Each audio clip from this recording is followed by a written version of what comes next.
Welcome to this penultimate episode of the series. In this episode I'm going to be showing various miscellaneous clips from across the country, and let's start off with Birmingham and along to the Five Ways Tower. This is an interesting abandoned building. Sadly on the inside the building is pretty trashed, but a building's still interesting because it's got some old shingle lifts and it's nice and tall, which means it's got a good rooftop. So let's now go inside the building, into the basement.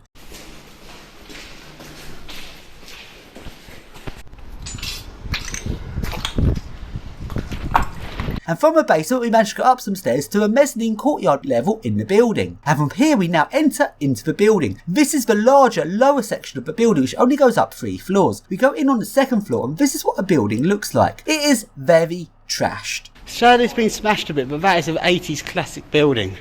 Well, it was before it got smashed up. That's very 80s looking. Fucking copper thieves ruined the URBEX site. And along to the little hydraulic lift for this section of the building. Sadly, this has been replaced with shitty generic. Oh nice, this feels like it hasn't opened for a long time. That door is stiff like it hasn't opened in ages. The lift is above us. That's a pit. The pit's got a ladder in it. Let's take a look at this lift. I should be able to see inside it now. Alright, the door's greasy. Inside the lift, it hasn't sunk much because it's higher. That smells of generic lift. Generic lift smell never goes away. And along we go into the main section of the building and along to the lifts. There are 6 main lifts here. These are old shingle lifts. 3 of the lifts serve the lower half of the building and the other 3 lifts serve the upper half of the building. How has someone done that? Burnt a hole in it. What? How has someone done that? That's weird. I don't know how you could burn a lift door. Let's now walk up the stairs up this building.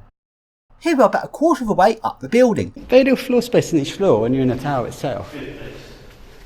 Let's take a look at the lifts. What's happened here? Someone's been trying to strip the copper on that.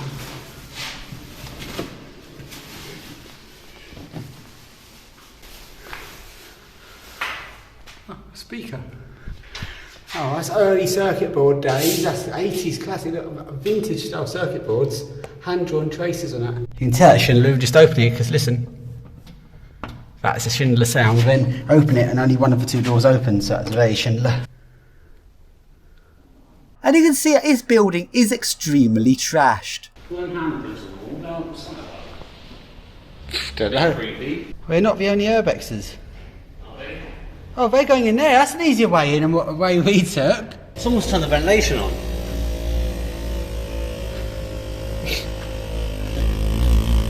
Yeah, they're coming out of that. Yeah, someone's turned it on.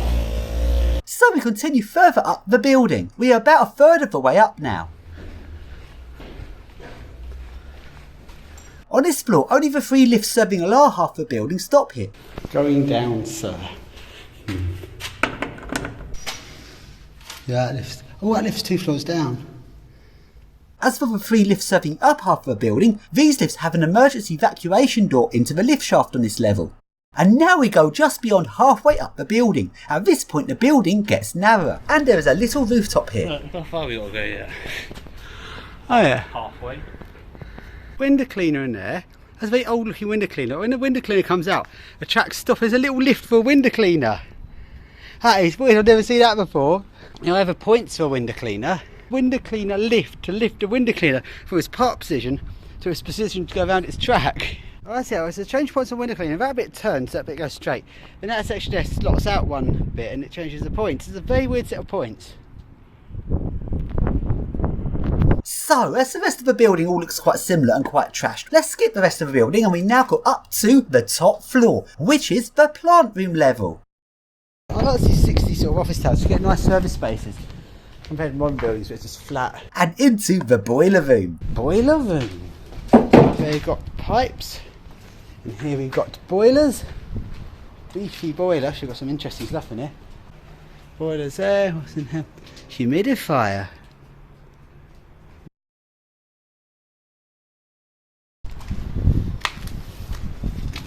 And now let's go up to the rooftop of this building. It's really old looking window cleaner. I'm not sure I'd trust that. So outdated really compared to modern day window cleaner. Let's take a look at a roof on this level.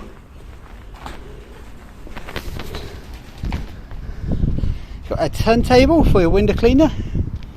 And now we go up to the uppermost rooftop of the building. Got a window cleaner. Look at how it tracks work. Got a turntable there, can't turn it, stuck. A window cleaner comes out from its park position, goes into here. One set of wheels is on the turntable, the other set of wheels goes around the track, which is bizarre. Actually, this whole window cleaner setup's bizarre. Over here we're doing a leg dangle. A broken leg. Leg dangle with a broken leg.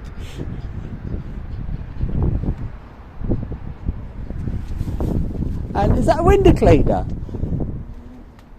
That's small, I thought it'd be a lot bigger than that. And there's the roof above the lift motors.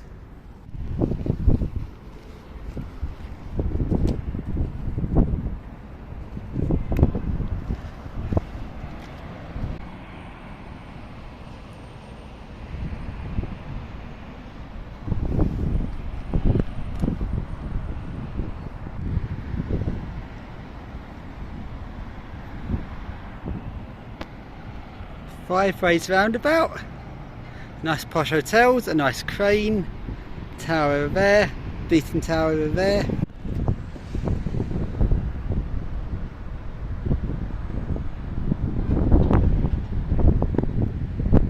And let's now go into the lift motor room for the lift serving the upper part of the building. These lifts are estimated to go about 3.5 meters a second. These are some very rare old Schindler lifts. The two motors down here, but the third motor is up there.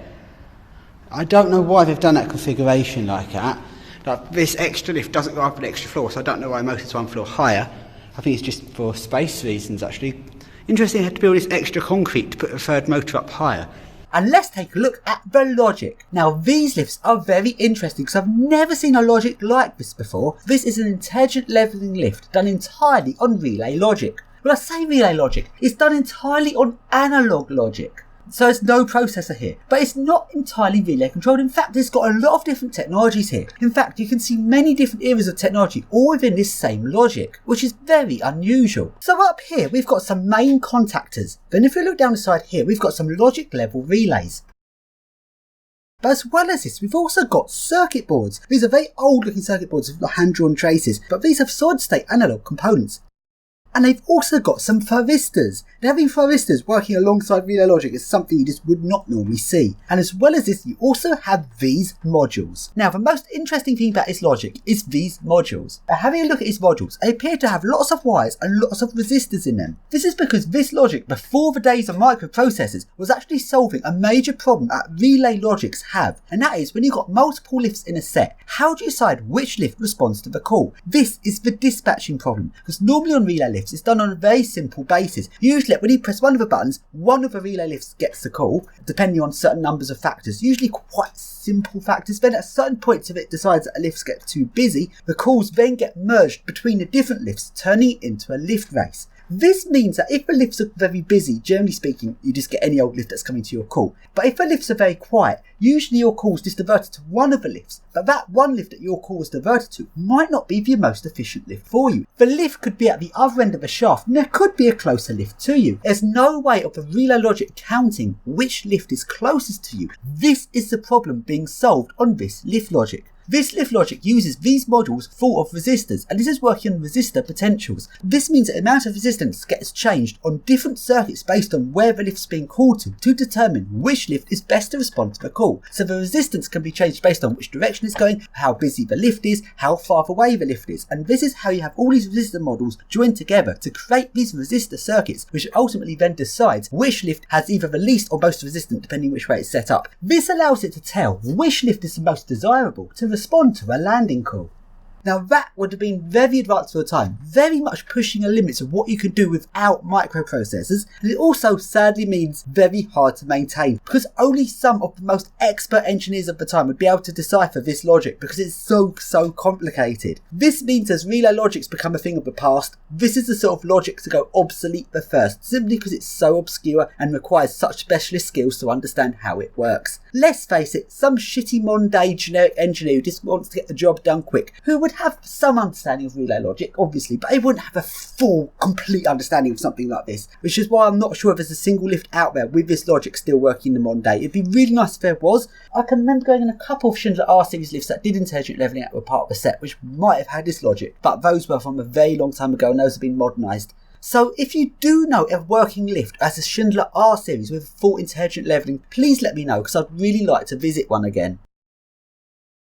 So then, as you've seen the motor room, let's now go and see the lifts themselves. So let's now go and take a look at the lift car top. Sadly, I was only able to see the car top of the lift serving the lower half of the building. Those people think I shouldn't get on top lifts in Birmingham buildings, but fuck it, it's not going to fall down, is it? Maybe if I jump it might. There we go. Revision. This one's got in English and French. Usually it's in English and German. That's well built. That's almost the same as an M series. Like the design didn't really change between R series and M series for the lift chassis. That's proper well built. You wouldn't have thought this would have a rare logic just looking at it. You think you'd have like a R series logic. Actually, looking at with that inspection control, you think it'd have an M series logic because it's got. You think you'd have Myconic inspection control. But you can tell what era it is because those bars have got magnetics. You've got a magnet bit which it's detecting. Oh, that's different to other ones. I've not seen it like it's normally just get a bar that goes through and it detects the bar. On this one, the bars go the entire length. Then they put a magnet on the bar where it detects it. I've not seen it like that before. On the older R series models, usually I actually have a little light bulb in that, and the light bulb shines through to detect when the bar goes past. Door motor is identical. That's your R series and M series style door motor. No difference on that.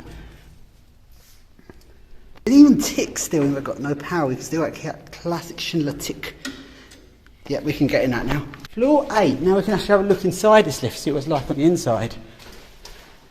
Inside, oh look, got some nice R series there on the outside. Someone has actually had a fire in the lift. Got some R series here. Oh look, it's got M series buttons on that display, but it's got R series buttons. It was up to floor 12. Wonder the speed of the faster set.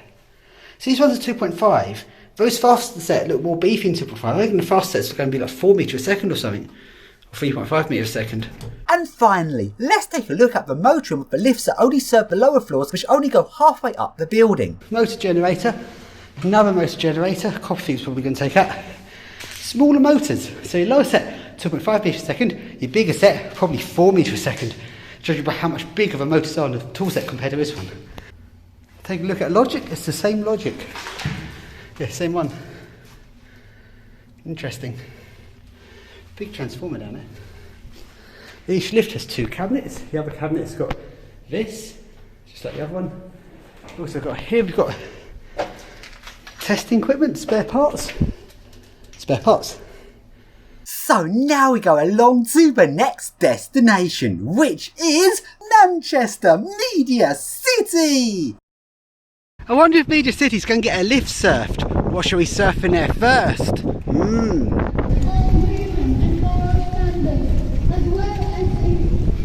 Let's go to some Schindler Eurolifts in the car park.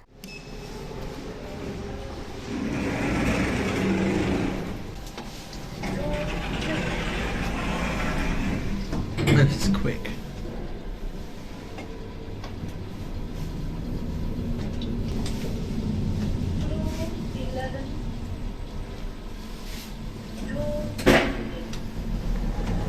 Let's surf them. Well, it kept pre-starting it, and all the time we were holding the doors open. It usually cuts the pre-start normally.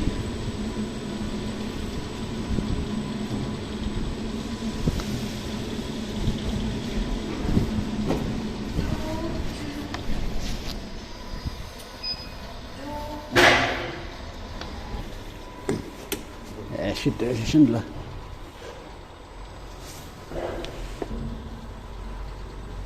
Now we go to Holiday Inn, which has also got Schindler Eurolifts. Then we get to mezzanine. In this lift you can only go between ground and mezzanine unless you have a key card. Oh well, let's surf it up. Mezzanine floor. Pass. I've got my task, it's called child key. Where's the inspection control a long way from the lift doors? Inspection control is supposed to be reached from the doors. They're meant to put in a grille between the two lifts in England. In Germany they don't have to, but in England they're supposed to put a grille between the lifts.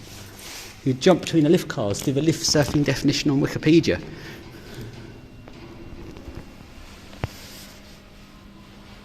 Actually, next stop was floor 10, wasn't it, on this? It's like... Yeah, there's the evacuation door over. Oh yeah, this is actually... This lift does not stop between mezzanine and the 10th floor, as Holiday Inn only occupies the upper part of the building, so it's a long way up to the next floor. But due to regulations, every 3 floors has a set of lift doors. These doors are for evacuation only, and the lift does not stop there. Oh, there's no rollers on it. Oh, there's no rollers on it. Our door's never opened. So you can only open it from the outside. Yeah, it's open. Let's try opening up these evacuation doors and see what's behind them. Ooh, what's it out there? To deliver.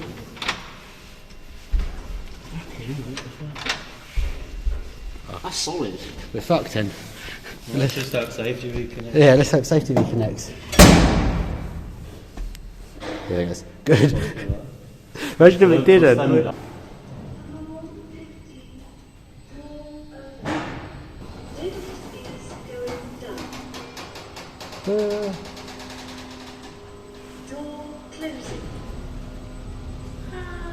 Get out of my lift. Get out of my lift. Now, why is there a gap in the fence? Because the big motor comes that close to the car top. So if you're standing again, it went to the top, your motor would hit you on the head. Let's go into the plant room. Oh, look, there's a window cleaner there. It goes out those doors.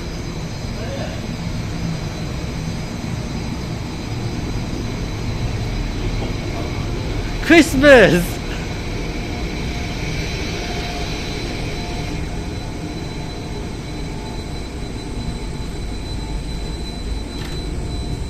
Oh, no, it's not a roof, it just goes back in. Oh, a camera! Yes, a camera. Fake? Yeah, fake. It's got a little red light in it as well. And now we go to a tall residential tower, which has got some Schindler Eurolifts with destination dispatch. A. Car A.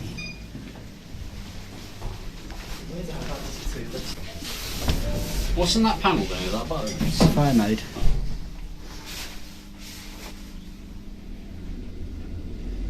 $99. Oh, we're in a good building here.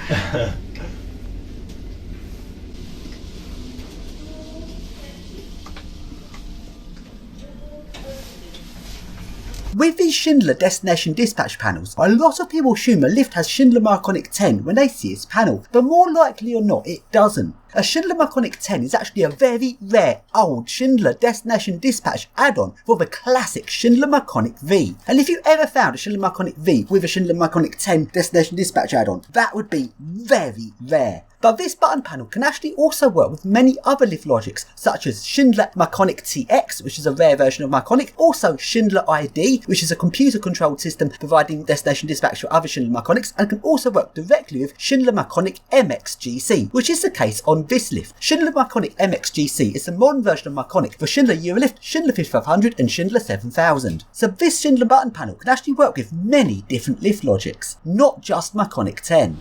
Please enter your destination. 2.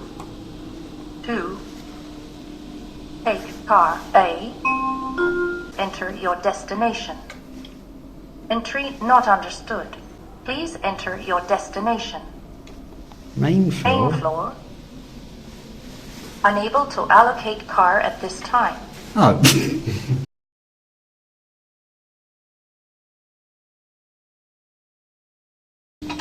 Should log in.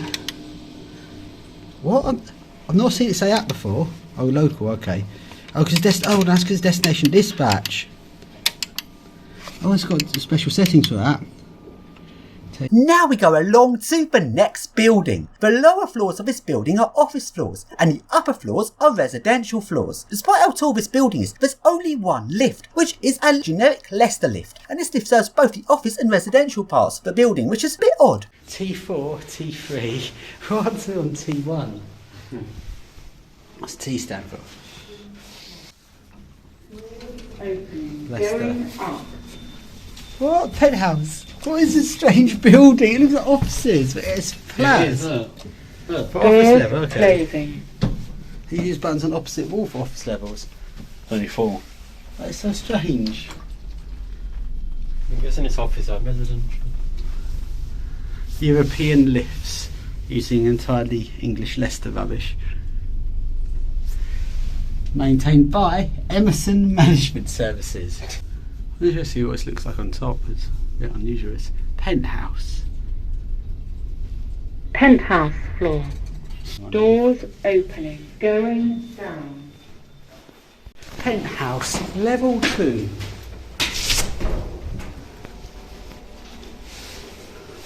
Right. Is this the upper bit of the penthouse? Is this, because they're double level penthouses, they're fire exits? Let's surf it. Test. Floor 11. This lift is out of service. Here you've got the switches, you've got a chassis, you've got that. Looks like a cross between A&A and a Leicester. What the fuck? Basically, if Leicester and A&A had a child together, that's what it looked like. And now we go along to a lifting bridge which has some interesting counterweights that look like lifts. Ooh, a lift pit. It looks like a lift pit, but that's actually a counterweight for a bridge. See a bridge there? The bridge raises and that's the counterweight. It looks like a lift. I'm currently standing in the pit. Cable, very oily cable going up to that. And now we go along to the new extension of Manchester Trafford Centre. This new extension looks like something out of Dubai. It's very posh, and when walking around the shopping centre I keep expecting to hear the 5 daily prayers being broadcast, because it really does look like I'm in Dubai right now. Welcome to Dubai, UAE. What have they done here? Is this exactly what shopping centres look like in Dubai? Over the top, Dubai Mall. Why have they done it like this? This is so strange. What the fuck is this? Eco disc. Ground is 1, first floor is 3, and toilets is 4. It makes no sense.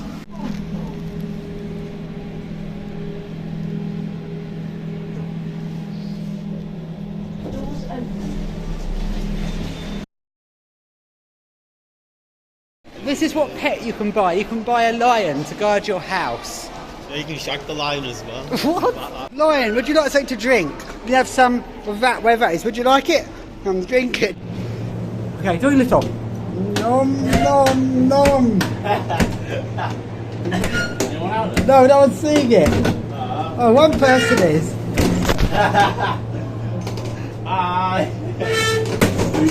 She's shitting us. See her face, she's like, what the fuck? And now along to the next lift. See if you work out what type of modernisation this lift has had. I bet you can't guess it till it's revealed. Yeah, still no voice.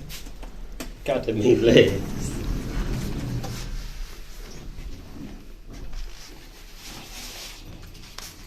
I was thinking, it's a homeless person sleeping in that. Is it? Well, homeless person in the motion, please show yourself.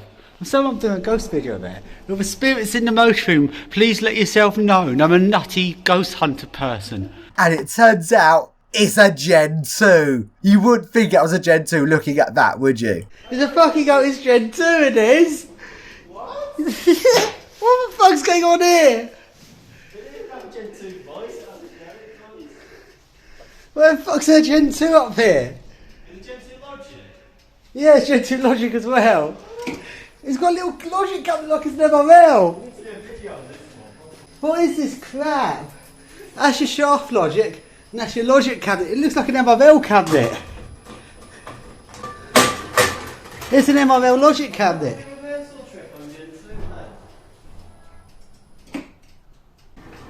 Oh, I've to open the doors. Ticky!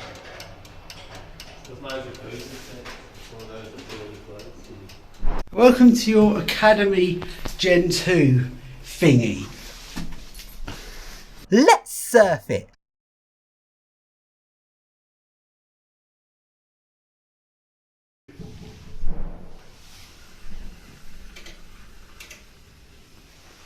A head scratch on my head needs an itch. Oh yes, a good head scratch. Oh yes.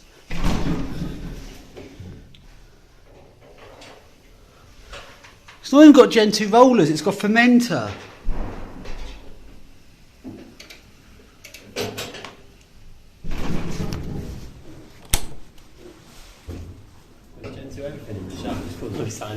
And finally, let's now go and explore a telephone exchange. Telephone exchanges are very interesting. This particular one is being modernised. They're getting rid of System X and replacing it with some bog standard modern day IP based rubbish. Back in the 1980s, System X was very advanced for the time. It made the whole telephone exchange digital. Both the sending of audio and the routing of the calls was all done digitally. It was extremely advanced for a time, incredibly complex, because even though there's not that much bitrate of data being sent, there's a large throughput of different traffic having to be routed. So telephone exchanges are more of a routing problem than a necessarily a high data usage problem, making them very interesting and very different to pretty much anything else. So I really want to explore one. Sadly, all of the System X equipment was currently being stripped out, and what was left was just the casings for it with all of the equipment gone. And the modern day IP based equipment is just boring. It's just computer servers like anything else. There's nothing interesting about modern telephone exchanges. So this Explorer is pretty much saying farewell to System X. Also, this telephone exchange has a very funky alarm. System alarm.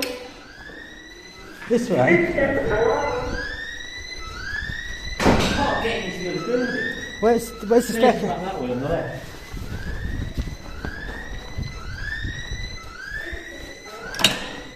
This way. System.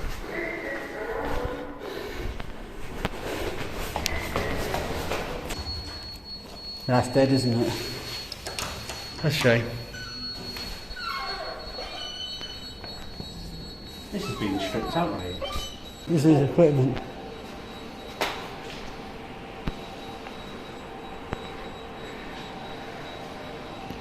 So there's mainly power supply equipment in this room, rather than any like BT equipment. That's all off, isn't it, that bit? Yeah. This is old. This is System X. Local groups. There's the System X. All the cards are taken out. Yeah, that should all have cards in that for all your System X components. That's how it should look for your setup. But No, it's all derelict. yeah, that's why no one's turned up. Cable's all been cut, haven't they? That should have components in it.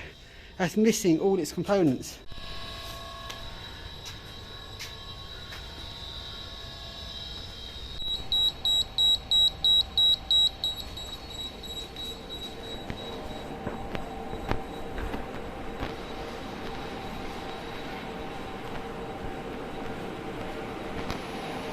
Actually,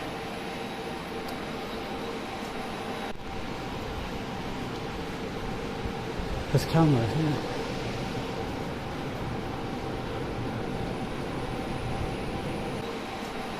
Yeah, there's not much. There's no actual exchange equipment in here. The power supply is battery. Yes. That's the other side. Yeah, that's his power supply.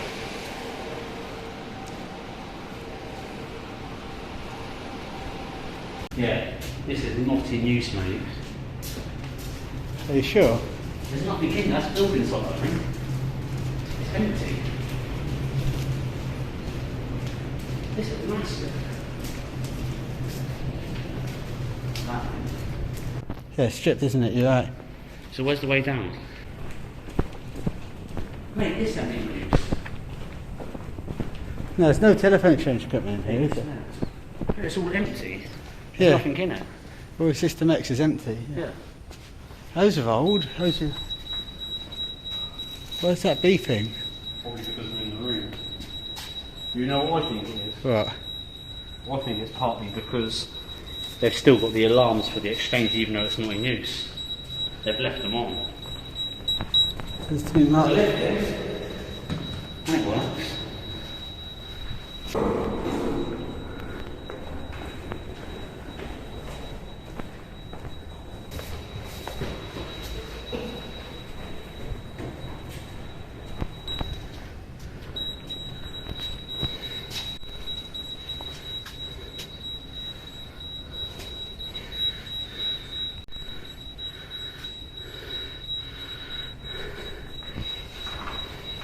This is abandoned, mate. It's all been dumped.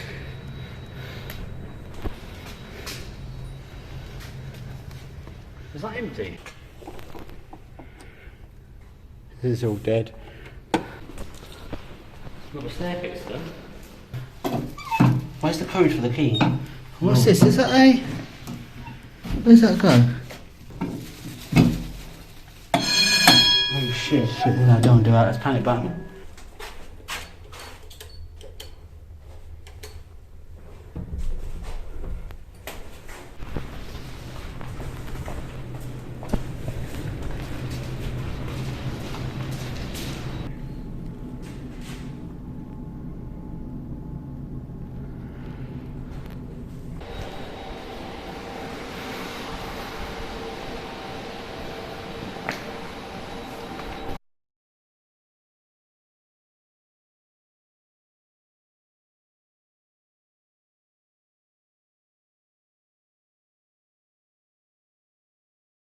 So then, it seems that non-stop railway trains are not just there to transport people, because they also transport pigeons.